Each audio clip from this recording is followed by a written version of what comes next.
Habari Dr. Amos, salama.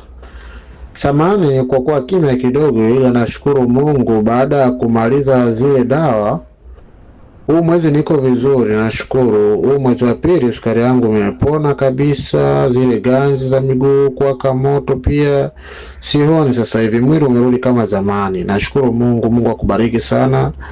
Asante daktari wangu, uendelee kuwasaidia na watu wengine sana ambao wanasumbuliwa na hizi changamoto, sababu zinakuwa zinawatesa watu wengi sana. Asante sana daktari, asante sana, asante sana.